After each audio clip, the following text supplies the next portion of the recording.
और अंधाधुंध पेड़ की कटाई किया जा रहा है। हमको नहीं चाहिए जन सुनाई, हम तो जमीन ही नहीं देंगे तो क्यों जन सुनाई यहाँ हो रहा है। तो इस प्रकार से लोग अपने गांव को लूट करते हैं। तमनार घटना के बाद अब ये जन सुनवाई नहीं कराएंगे, सीधा सीधा होगा, ये मेरा अनुमान है।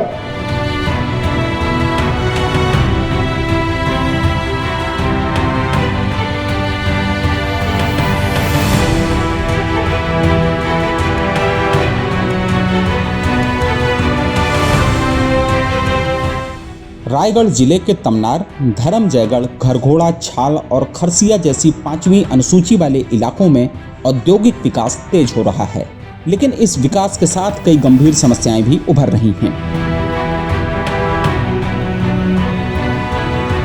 ग्रामीणों ने बताया कि जागरूकता की कमी, प्रशासन की बेपरवाही और शिकायतों के समय पर समाधान न होने से इलाके में तनाव लगातार बढ़ रहा है। इस कार्यक्रम में प्रभावित इलाकों से आए ग्रामीणों ने अपनी आपबीती सुनाई। बैलेंस के लिए रायगढ़ से देखिए अंक पांडे की ये रिपोर्ट। हमारे ग्राम पंचायत भेगारी में बहुत धुआं धूसा कंपनी के खिलाफ 2016 में हमारे 170 खाम एसडीएम कार्य में चलत भी एसडीएम हमारे कछु कार्रवाई नहीं हुई। हमार जमीन के पूरा पैसी उसी बहुत दे रहे, हमारा डिग्री भाई हम जानते हैं। अब वहाँ जाके हमार जमीन ला पूरा हम रात के माटी पहट के बाउंड्री घेराव, रात के मन दिन के घेराव करे 3 किलोमीटर ला, 3 किलो के 9 बजे रात के 1 बजे हम मिट्टी पहट के हमारे यहाँ ला बचाए। कोई ला रात के संडे के दिन हमारे यहाँ के राइस्टी हो है। और कोई तो लिखिन पढ़ी नहीं, हमारा आदिवासी है, बूढ़ा मन कोई पढ़ी लिखिन नहीं है। वो अंठा चिपे के 5-6 एसडीएम तहसीलदार ओआरआई पटवारी सब मिले भगाते हैं। और जेके वहाँ राजपी करवाई ना कोई ला पैसा दे नहीं, तुम्हें घर में दे के मौजा मिली तब कौन रेट ना दे, हमला 8 लाख 9 लाख में मौजा मिली। और वो मौजा है तो तुम्हें 1 डिसमिल के राजपी करवा और 1 डिसमिल के बाद कोई 1 डिसमिल के बाद में पूरा काकर 5 एकड़ काकर 6 एकड़ पूरा राजपी हो गई। बाद में पता चली 8 लड़का ला जेल भेज दी। जेल भेजे के बाद हम पटक ढूंढे अपन के कपड़ों ओकर में होही के हम ख्याल करे नती तो पटहारे कर ओकर चाहे के का ओकर दार में नहीं निकले तो दूसरा का में निकलते ऐसे के सोचे तो ओकर पटल खोजे तो ओकर पटल ऐसे के निकाल गो के तो देखे न उठन लाए के नक्शा खसरा बीवन खसरा निकाल के तो यहाँ जमीन नहीं है कि और जमीन में हमारे ठोकरो आमा में 1 चलती जमीन मिली, अब 0 है। ये 0.2 जो सिंगल विंडो परमिशन है, इसका भरपूर लिखित मौखिक और कोर्ट में इसको चैलेंज करने के लायक ये है। ये आप बताइए, क्योंकि आप 13 विभाग का वहां से अनुमति मिल गया, इधर पैसा कानून से कलेक्टर फैसला लेगा, फिर पैसा ग्राम सभा का आप ओवरलैपिंग कर रहे हैं। इसके लिए क्या है कि आप अगर अध्ययन भी कर रहा है, कोई एनजीओ हो, कोई जन संगठन हो, कोई रिसर्चर हो मेरे जैसे, वो लोग अगर रिसर्च करते हैं तो कोर्ट उसको नहीं मान रहा है। जांच कौन कर रहा है? जांच वही अधिकारी कर रहे हैं। तमनार के मामले में भी आज बताइए 2008 की घटना है, आज तक उसका न्यायिक जांच स्वतंत्र कमेटी की गठन की आज इस सदन में मांग होनी चाहिए तमनार कांड का, जिसमें यहाँ के स्थानीय पुलिस प्रशासन न हो। कोर्ट कम से कम हाई कोर्ट के एक जज के लेवल का एक मांग उठनी चाहिए। और जो निराधार एफआईआर दर्ज हो रही है, इवन मेरे नाम से एफआईआर है, आप सोचिए कि मैं डकैती कर रही हूँ, मैं साजिश रच रही हूँ।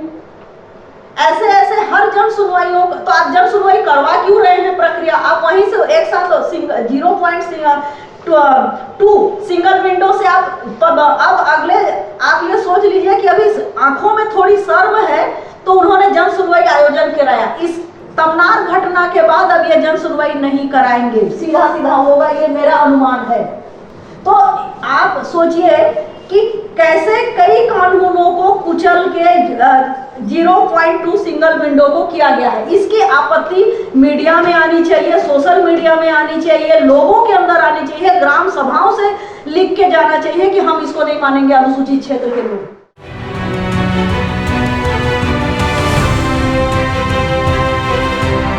विकास की भेंट चढ़ते जल, जंगल और जमीन को बचाने के लिए centre for the sustainable use of natural and social resources और मुनादी.com और दलित आदिवासी मजदूर किसान संघर्ष के संयुक्त तत्वावधान में आज एक परिचर्चा का आयोजन किया गया, जिनमें जंगलों की बेतरतीब कटाई, औद्योगिक कचरे, वनाधिकार के दावों को नजरअंदाज करना, ग्राम सभा की मंजूरी की अनदेखी, आदिवासी जमीनों का गैर आदिवासियों को अवैध ट्रांसफर और कारखानों में लापरवाही से मजदूरों की जान जाने का मुद्दा उठाया गया।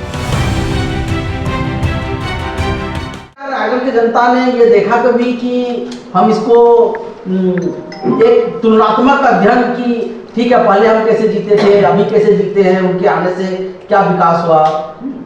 उसके बाद क्या है कि इस तरह के बात करने वाले कई लोगों को जेल में डाल देना, कई लोगों को गोली मार देना, कई लोग अभी भी निशाने में रहना, चाहे पत्रकार, पर्यावरण कार्यकर्ता, सामाजिक कार्यकर्ता, तमाम लोग, और ग्रामीण लोगों के ऊपर अनगिनत केस मुआवजा के लिए, अपने पूर्वज की जमीन के लिए तड़प रहे हैं। एसडीएम का मर्जी जब मर्जी लिख दे रहा है कुछ, जब तहसीलदार लिख दे रहा है, हाई कोर्ट तक से भी कोई रिलीफ नहीं। तो ये जो तमाम क्या चीजें हमको नहीं मालूम, ये तो कुछ कुछ अखबारों में आ जाते हैं तो हम शहर के लोग या नागरिक समाज के लोगों को पता चल जाता है। असल में वास्तविक क्या परिस्थिति है, और ये जो टकराहट हो रहा है ग्रामीण जनता के बीच, कंपनियों के बीच, प्रशासन मुखदर्शक बन के बैठा है, तो ये क्या रास्ता होगा और परिस्थितियां क्या है, इसको हम चर्चा करने के लिए आज बुलाए हैं। ये मीटिंग का मकसद यही है कि क्या न्याय का रास्ता होगा, क्या ये लड़ाई व्यक्तिगत है, क्या एक साझा सामुदायिक लड़ाई है, हम सब मिलके कोई रायगढ़ को बेहतर बनाएंगे, या जिन लोगों का अधिकार, पूर्वजों का अधिकार, जमीन का अधिकार, जंगल का अधिकार, पानी का अधिकार और तमाम तरह के शोषण, उसके ऊपर चिट फंड कंपनियां, और किसको ट्रैक्टर खरीदवाओ, किसको पैसा दुगुना का लालच देके वो पैसा को मुआवजा के नाम से देना, लेकिन फिर वापस ले जाना वही कंपनियों के माध्यम से, उसके ये दोस्ती यारी कंपनियों के माध्यम से। तो क्या कुछ चल रहा है, मतलब बहुत चीजें हैं कहने के लिए। हम सब लोग इस पे चर्चा करेंगे, और उस चर्चा को करने के लिए हम आप सब लोगों को यहाँ आज बुलाए हैं। मैं और विनय भैया बात कर रहे थे बहुत दिनों से कि हमें को लगता है कि अच्छा, दूसरा चीज आप देखते होंगे जब 1998-2000 के आसपास तो कितने बड़े बड़े आंदोलन होते थे। सविता जी यहाँ बैठी हैं, और मतलब जनचेतना के लोगों ने लीडरशिप लेके, जिला बचाओ संघर्ष मोर्चा के लोगों ने लीडरशिप लेके, और जब लोग बाहर से आते थे रायगढ़ जिले के बाहर उस आंदोलनों में हस्ताक्षर अभियान चलाते थे, तो रिक्शे वाले तक मतलब पैसा नहीं लेते थे, कहाँ जाना है, उस आंदोलन में जाना है। तो वो रायगढ़ और वहाँ के जो चिंतक बुद्धिजीवी जो समाज था, और वो जो दबाव था सरकार पे कि लोगों के अधिकारों का हनन नहीं होना चाहिए, शोषण नहीं होना चाहिए, और जो कंपनियां दहशत में रहती थी आज मनमर्जी में चले गए हैं। मतलब अगर कोई अधिकारी है, ये दोनों कंपनियां हमारे क्षेत्र को इतना बुरा हाल कर दिया है कि क्षेत्र की जनता, शुरू में जब जन सुनवाई हुआ तो प्रलोभन में आके तो कोई 50 रुपया 100 रुपया, कोई 2 समोसा में खा के समर्थन ले दिया, लेकिन आज से 5 साल की पहले की वो भूगतना को आज हो गया।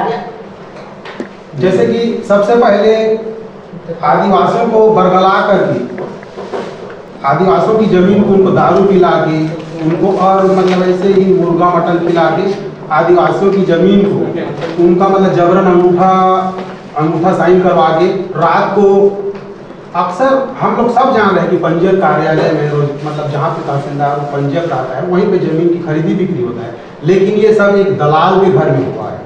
महावीर एनर्जी द्वारा भी जो जमीन की खरीदी बिक्री किया गया वो भी एक दलाल के घर में हुआ, BRN एनर्जी के द्वारा भी जो हुआ वो भी दलाल लोगों के घर में हुआ, और अंधाधुंध पेड़ की कटाई किया जा रहा है।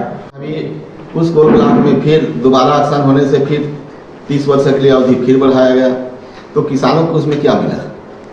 किसान तो एक बार अधिग्रहण के माध्यम से उसको 30 साल के लिए दे दिया, जो भी उसमें राशि मिला उसको मिला, लेकिन आज 30 वर्ष फिर उसमें बढ़ाया गया तो उनको फिर दोबारा एग्रीमेंट होना चाहिए, लेकिन नहीं हुआ। उसको भी एक मुद्दा समझा हवी का जो आंदोलन जो चला उसमें। और पूर्व में जैसे हमारे ही यहाँ 4x23 में जिंदल कंपनी कोल ब्लॉक चलाया, उसमें उसका भोजन के तहत में एक भी नियम शर्त वो पालन नहीं कर रहा था, इसलिए हम लोग हाई कोर्ट भी गए थे। हाई कोर्ट में भी केस लगाए हम लोग। केस लगाने के बाद में उसमें उसमें ये छल किया गया कि हम लोग सब जाने तो जाना मुश्किल था, तो कम से कम कम से कम 5-6 आदमी कम से कम मिल जाए, एक जनहित याचिका टाइप के लगा लें, हम लोग वही सोचा और केस लगाया। केस लगाने के बाद में उसमें स्टे भी मिल गया। हम तो जमीन ही नहीं देंगे तो क्यों जल सुनाई यहाँ हो रहा है। हम लोग को पता नहीं था, जब जंगल कटाई होने को कम से कम 2000 पुलिस फोर्स वहाँ आई हुई थी, और ये अभी जो कलेक्टर है ये भी वहाँ गया हुआ था, और पूरे 2000 कम से कम पुलिस फोर्स थी, और हमारे गांव में मात्र आधा से कम लोग, हम लोग महिला और पुरुष कम से कम 150 आदमी, और हमारे अगल बगल से ऐसे करके हम लोग कम से कम 200 आदमी थे, और 2000 पुलिस फोर्स।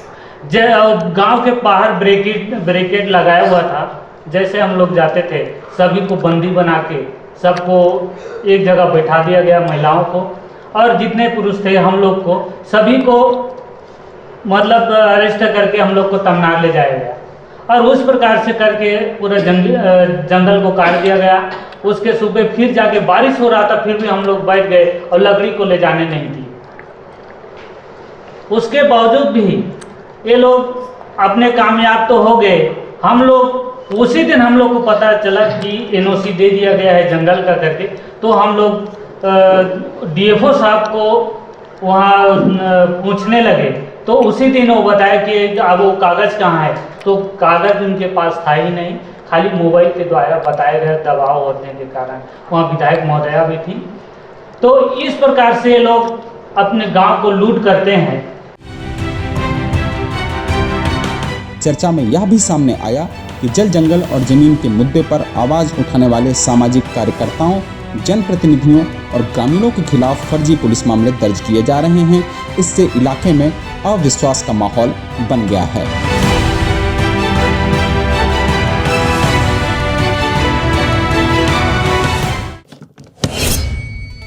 देश दुनिया की रखी खबर हर रोज हर शाम कानो कान सुनते रहें द लेंस पॉडकास्ट। रहे अपडेट लेंस के साथ।